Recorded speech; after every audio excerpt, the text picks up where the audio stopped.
Hey guys, how are you? Um, this is my first attempt. Well, actually, not my first attempt, but I've created about four, maybe five total YouTube videos. Some of them got lost in in my same phone, but I signed out of my iCloud or whatever it is, and I lost a few videos of Ariyah and with her locomotor training. So basically, I tried to create a YouTube channel to share my story, but in actuality, it can be anybody's story. Um, my daughter was born last year with a tumor on her spinal cord. Rare, very, very rare. Only so far, she's the only case with a hemangioma in her spinal cord. The tumor was removed at about 5 weeks, and she is considered to have a spinal cord injury. And when I say I want to share my story, this can be anybody's story. And when I say that, it can be you, your mother, your father, your child, your siblings, anyone. A spinal cord injury can happen to anyone at any given time. A simple fall from somewhere, you break your neck, you have a spinal cord injury. A gunshot wound, you're in the wrong place, wrong time, or you're hanging around the wrong crowd and you get shot. Motorcycle accident, car accident, anything can sever your spine. You can have a complete injury or an incomplete injury. My daughter is now 14 months old, and I am now dealing with this. Sorry for keep saying I'm not really a social media person. I don't do or videos all the time. I'm not on this Instagram life. As you can see, I'm sitting here. I'm actually in the hospital now. Not that I don't care how I look, but I'm not one of those type of people. I'm a mom of five, and up until now, have I ever been faced with anything of this nature? There's no one in my family to date that has any disabilities. My daughter is now the first. And when I say disability, I mean she's basically disabled. The doctor said she they said may or may not ever walk. She does not move her legs, so it's very hard to do simple things during the course of any mom or dad's routine, as far as dressing, changing, showering. She does not bear weight on her legs, so again, she doesn't sit up alone. She doesn't sit up by herself, and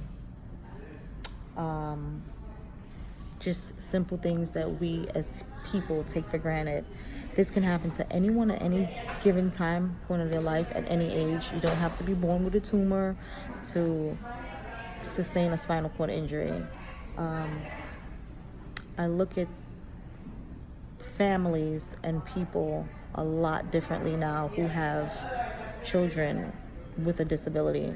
And a disability could be anything. It could be autism, it could be cerebral palsy, it could be ADHD, it could be epilepsy, anything. It could be a genetic disability.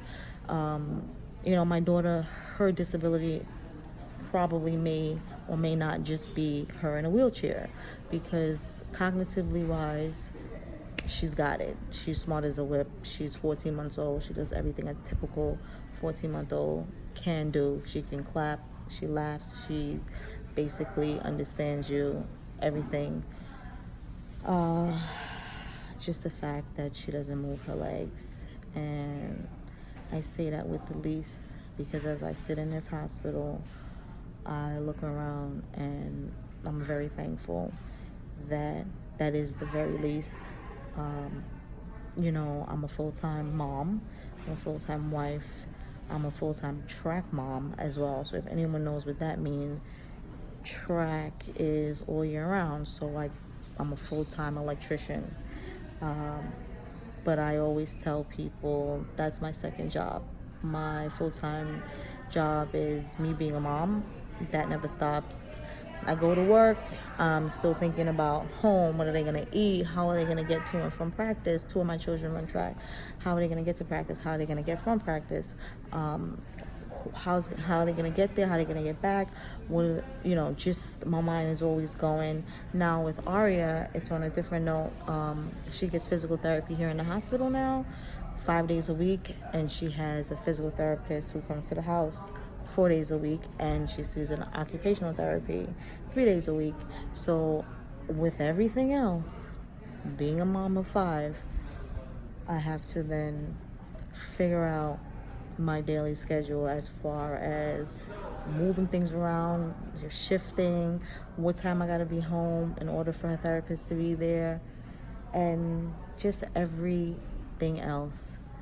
But I want to say this, aside from, like I said, this can happen to anyone. I kind of empathize now that my daughter has this disability for every parent who has been raising children probably their entire lives. For me, it's only 13 months, and it's been the longest 13 months of my life.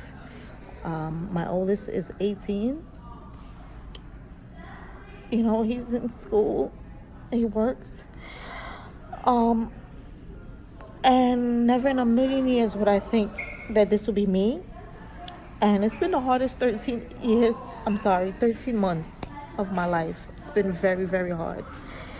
It's starting to take a toll on my life in general, my family life. It's very stressful. My insurance doesn't want to pay for Ariyah's physical therapy. I'm fighting with the insurance. I'm trying to get an appeal. I see that the program works, but yet still I don't have $18,000 to pay St. Mary's Hospital. And, it sucks. I feel like Denzel Washington and John Q, whereas I know, as a parent, you'll do whatever it takes to help your child. But sometimes I honestly feel like I don't know what to do. I'm not going to give up on my baby girl. I will never give up on her. But at times I feel like, just running away, or, I'm at wit's end sometimes. The amount of stress, and then even when I go home, I still have 4 other children to deal with. It's not just her. I have my 3-year-old, I have my 11-year-old, my 13-year-old. I still have to give them love and attention and everything else that they need as my children. But Ariyah, she's just a little bit more special because she didn't ask to be here, and she didn't ask to be born that way. And a lot of times I blame myself.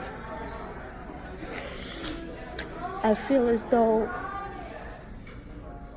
this tumor was caused by her being in utero and me being on a construction site and everything else. I was breathing every day, that I somehow caused this to her. And I can't help but blame myself. My other children are healthy. And it's just very hard, and I just wanted to let you know that having a disability sucks, and insurances suck even more. Thanks for hearing our story.